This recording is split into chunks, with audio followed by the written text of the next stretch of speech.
Mesdames et messieurs, bonsoir et bienvenue dans le salon. Je suis en compagnie de Annette Rovelli, ancienne camarade de classe et future partenaire dans tout ce qui touche aux ateliers d'écriture, gestion des émotions. Il y a quoi encore? Confiance et estime de soi, intelligence relationnelle, Ok. comment on prend des décisions, Ok. c'est quoi nos besoins du corps, nos besoins de l'âme. Tout ça. Ouais, Tout ça. la vie concrète un peu. Est-ce que tu peux te présenter en quelques mots ce que tu fais, ce qui t'anime, qui es-tu? Je m'appelle Annette Rovelli, j'ai grandi à Saint-Ursanne. J'ai fait ma scolarité avec Brian, la secondaire à Turman. Et j'ai été rapidement formée en tant que bibliothécaire. J'ai côtoyé des jeunes adolescents, des jeunes enfants durant tout ce parcours. Et je me suis sentie vraiment j'avais comme un besoin de faire un peu plus que ce que mon rôle de bibliothécaire me permettait de faire dans les grandes lignes de cahier des charges et compagnie. Et aujourd'hui, je crois que j'ai envie de vraiment donner corps et âme à ce que j'ai cerné comme besoin chez les jeunes en fait. Ok. C'est tourné vers les jeunes parce qu'en plus moi je me suis beaucoup reconnue en eux. Moi quand je me repense à moi quand j'étais adolescente ou même enfant, je me sentais démunie. Ok. Je me sentais grave démunie, je savais pas ce qu'on attendait de moi. Je pars du principe que le monde il est très complexe tel qu'il est aujourd'hui. Et que je crois qu'il y a beaucoup d'entre nous où on a un peu ce syndrome du sauveur où en fait on aimerait un peu sauver le monde, améliorer le monde.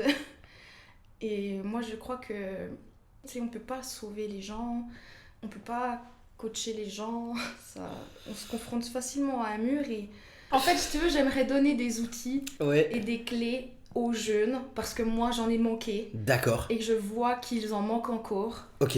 Et que je suis persuadée que à 13 ans, à 15 ans, etc., on est en capacité d'apprendre des choses pour prendre les rênes de sa vie, être aux commandes, pas la subir. En soi, ce qu'on vit beaucoup tous aujourd'hui, notamment les jeunes, c'est le stress, l'anxiété.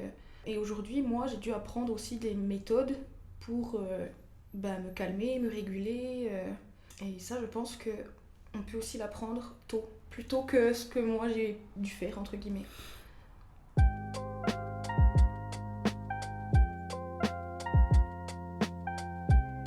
Je pense que ça ravive des parts de moi. Et je crois que je suis assez sensible à la souffrance des autres, du monde aussi. Et je sais pas, j'ai à cœur en fait d'apporter ma pierre à l'édifice. Je sais, je crois que j'ai conscience que je peux pas changer le monde quoi. Mais on peut faire ce qu'on peut faire dans nos moyens et je regretterais de pas avoir fait quelque chose si je meurs demain, tu vois. Ok. Est-ce que tu t'aides toi-même? Ouais. Comment? Je suis attentive à mon dialogue intérieur, de comment je me respecte, comment j'honore mes besoins. Je fais une thérapie aussi.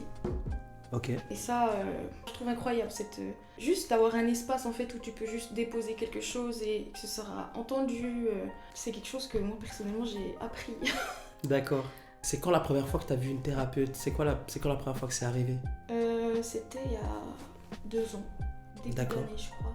Je crois que c'était en mars 2022. J'étais allée au CMP à Porrentruy. C'est le centre médico-psychologique pour adultes. D'accord.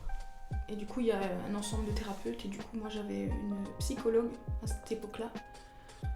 Et elle a pas su me gérer. Elle m'a envoyée à l'asile. Non. C'est les psychologues qui... Genre... Non. T'es vraiment allée à l'asile?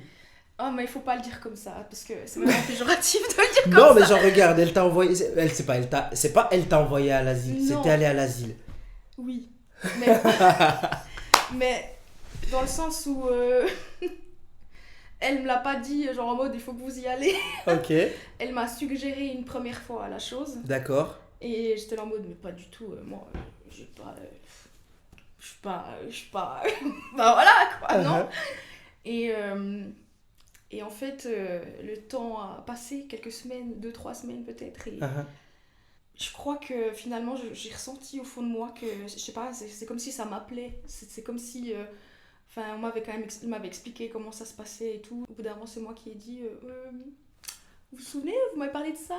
Ok. Ben, je vais y aller. D'accord. Je vais y aller. Ok. Et franchement, je crois que quand tu me disais avant, est-ce que tu fais des choses pour prendre soin de toi, je crois que ça, c'était une des meilleures choses que j'ai faites pour moi-même. Ok, parce que regarde, souvent, on a tendance à croire que l'asile, on dit souvent l'asile des fous. L'asile, c'est pour les fous. L'asile, c'est un truc où... toi qui as vécu cette expérience-là, comment est-ce que c'est l'asile? Alors, je pense déjà que moi j'étais dans une... Il faut prendre en compte, je crois que moi j'étais dans un hôpital de jour. D'accord. Donc il n'y avait pas de quoi dormir, c'est pas un hôpital fermé. Et donc un hôpital de jour, tu vas le matin, tu rentres le fin de journée. Ok. Et ce qui se passe concrètement en fait quand tu es à l'HP, en hôpital de jour, c'est qu'en fait tu es dans un espèce de cocon. Ok. Parce que finalement tu as des gens qui sont hyper humains. D'accord. T'as pas du tout ce côté performance, t'as pas du tout ce côté genre il faut montrer que tu vas bien. En fait, t'es accueilli vraiment comme t'es et avec ce que t'es. Et c'est un environnement qui est vraiment, c'est comme une bulle à l'intérieur de la société un peu. D'accord. Où c'est un espace où il n'y a pas de pression, vraiment il n'y a pas de pression. Moi je suis arrivée en étant full angoisse, etc. Et ouais, on se sent protégé, écouté, soutenu, validé. Ok. T'avais une chemise blanche comme Pas du tout. On aurait dû me la mettre quand j'ai... Non, je rigole. Quand quoi? Quand j'étais enfant.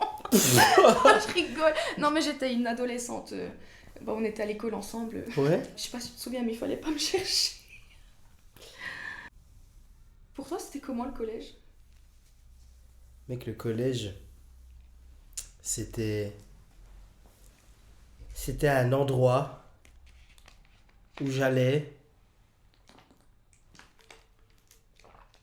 pour apprendre des trucs. Je me sentais bien au collège. Je pense avoir fait partie des populaires, tu sais, des gens appréciés. Donc ça aide et ça m'aide à voir cette expérience avec cette positivité-là, tu vois comment? Alors que bien sûr, j'avais des insécurités, des trucs comme ça, mais j'étais à l'aise par rapport à ce que les gens me renvoyaient. Donc, j'ai toujours été à l'aise. Mais des fois maladroit, des fois impulsif, mais à l'aise, je l'ai pratiquement toujours été, tu sais. Je sais pas, genre j'aime... Tu vois comment? Regarde, moi je me souviens de toi au collège, les gens t'embêtaient et ils disaient net, Annette. Tu te souviens? Ça m'a suivi ça. C'est vrai. Ah ouais, je pense qu'il y a encore... C'est des trucs que je trouvais pas cool, pour lesquels j'ai pas agi, et que j'ai décidé de faire... Genre, tu sais, j'étais là... Non, c'est pas vrai, j'étais gentil avec toi. Oui.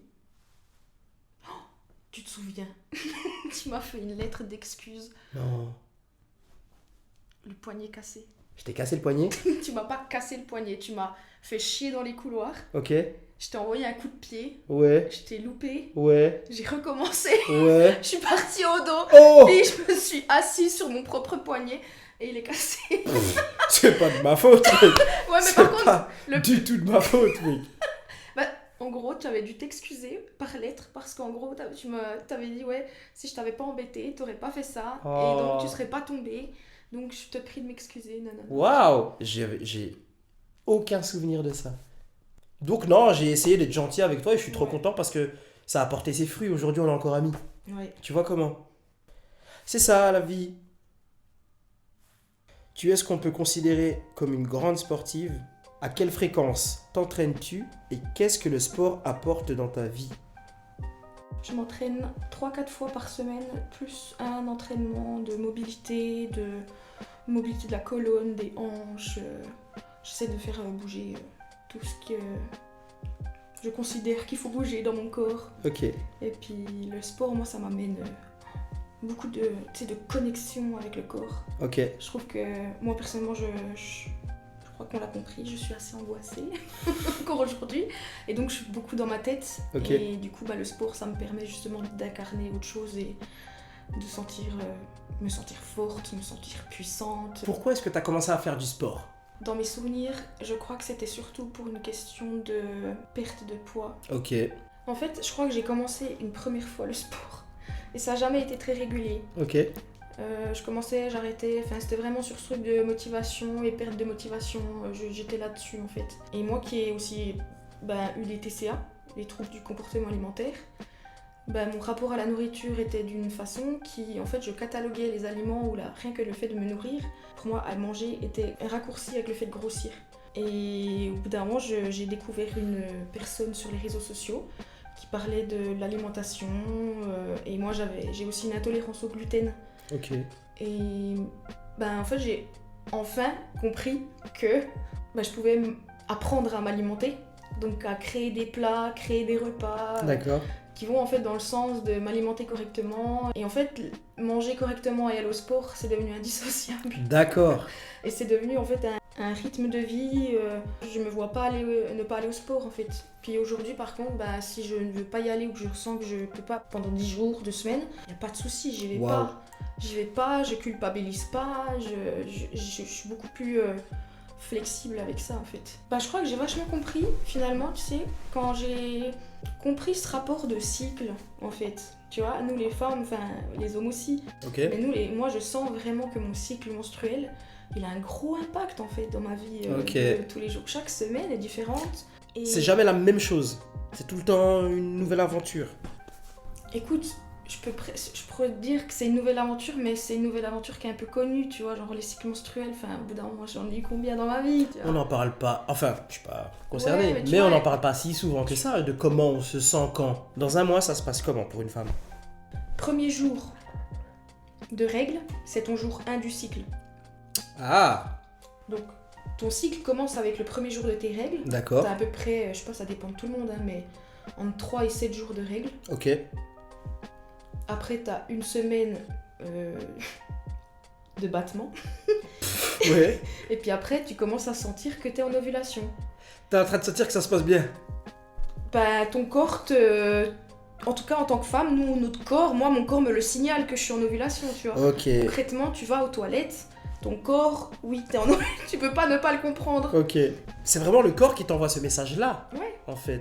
Et ça, tu vois, c'est exactement comme si t'avais ta fameuse période de règles où tu as du sang qui sort. Ouais. Là, t'as un liquide translucide qui sort, qui est un peu visqueux. D'accord. Et ça, c'est l'indication que ton corps, il est en ovulation. C'est ouf que, filles comme garçons, on soit tous passés par le spermatozoïde et l'ovule, en fait. Tu vois, on dit souvent le spermatozoïde, mais on parle pas de l'ovulation et de tout ça, toutes ces choses-là. C'est comme si... C'est vrai que je pense que je peux comprendre ce truc où, pas on met la femme au second plan, mais elle se sent diminuée dans la société. Dans le sens où il y a plein de choses essentielles et importantes qu'on ne dit pas.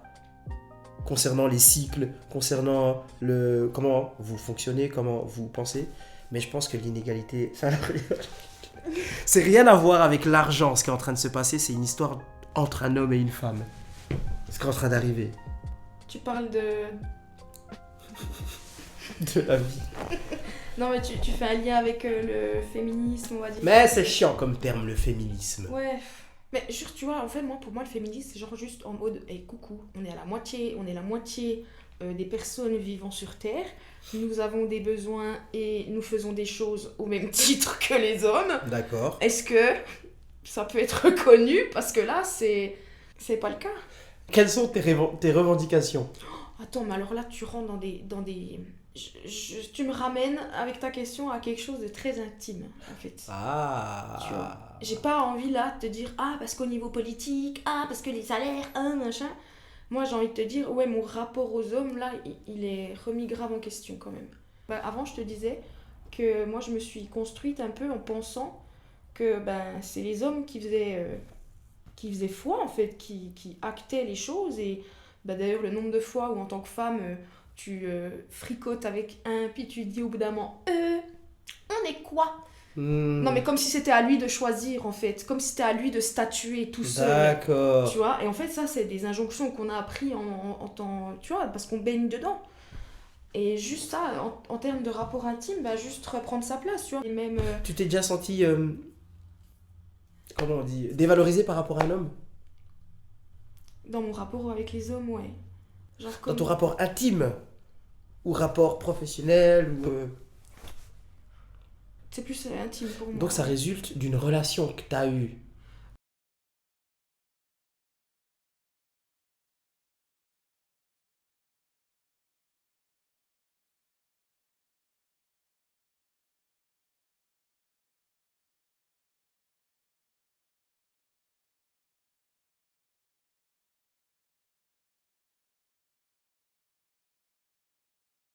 Moi, un jour, j'étais en avec un ex et on couchait ensemble au bout d'un moment.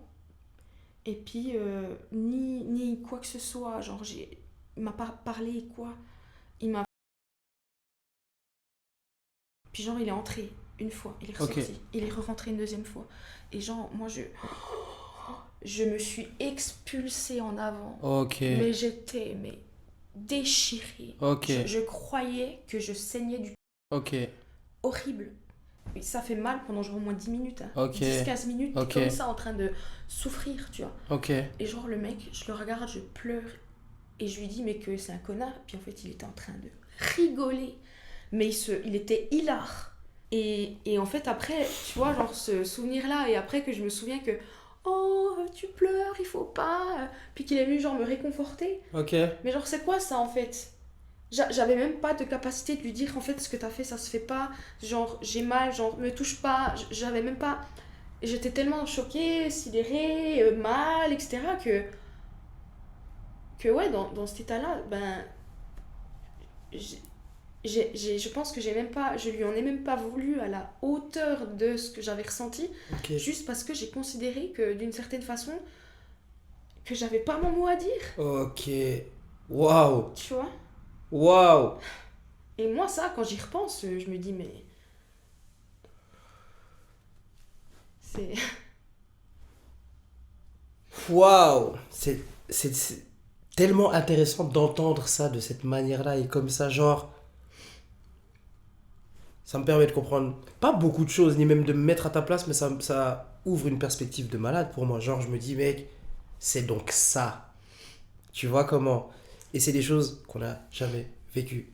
Mm. Donc c'est difficile de se mettre à la place d'eux, machin, sans qu'on ait cette discussion finalement. Tu vois comment? Ouais. Mais tu vois, nous en tant que femmes, en ayant vécu des trucs comme ça, et je te garantis, tu peux demander à plein de femmes, tu peux être sûre qu'on a toutes vécu des trucs comme ça. Au moins une fois. Une seule fois. Et c'était Wow. déjà une fois de trop. Waouh.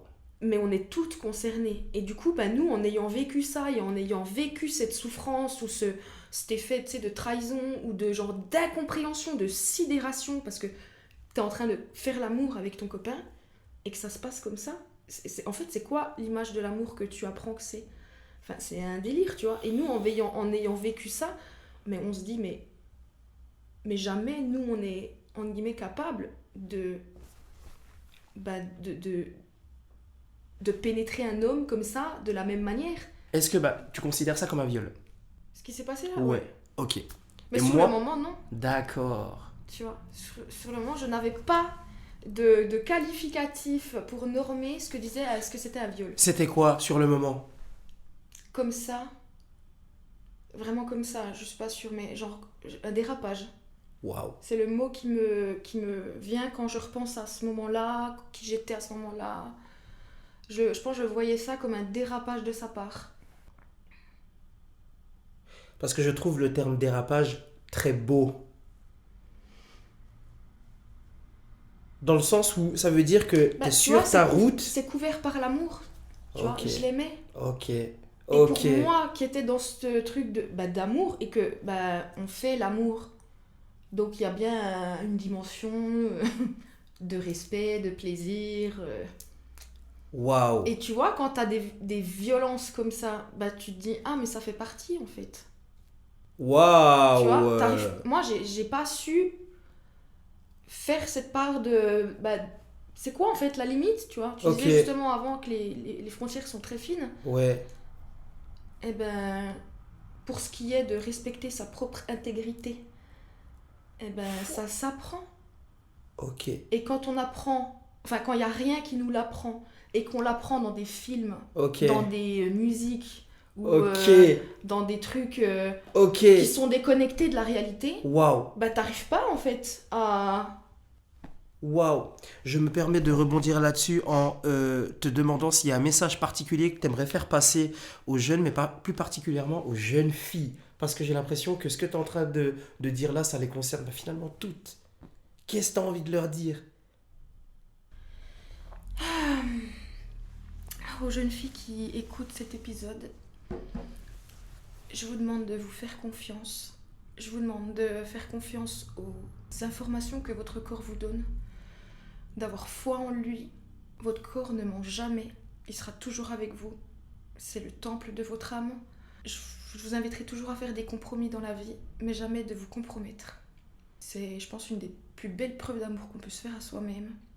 Et j'aurais vraiment aimé qu'on me dise ça plus tôt.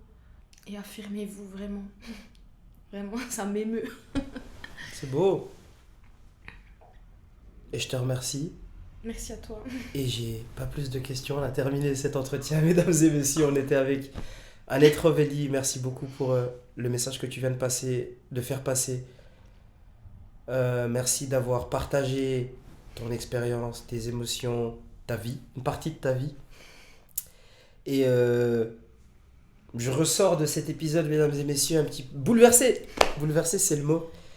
Bouleversé parce que je réalise que encore aujourd'hui, j'en apprends sur moi et c'est grâce aux autres aussi qu'on en apprend. Donc, j'invite vraiment à travers, pas que ce podcast, ce concept, j'invite vraiment les gens à juste parler et à communiquer et à partager parce que il y a des trucs de ouf qui se passent. Annette, merci infiniment. C'était très fort. Et j'aime beaucoup le virage que ça a pris alors que ça faisait même pas partie de mon truc. Mais merci beaucoup. Annette Rovelli est intervenante en tout ce qui a trait à la gestion des émotions, la connaissance de son propre corps, spirituel, mental, émotionnel. Donc si vous avez des questions, quoi que ce soit, n'hésitez pas à la contacter. Je vais sans doute glisser son contact dans la vidéo en question. Mais je m'adresse beaucoup, je pense, non aux jeunes, mais aux jeunes filles qui regarderaient cette vidéo. N'hésitez surtout pas à la contacter. Elle a une expérience solide. Elle a une oreille attentive. Et en plus, elle est gentille. Donc je crois que c'est pas mal. Je sais pas s'il y a quelque chose que tu aimerais encore dire.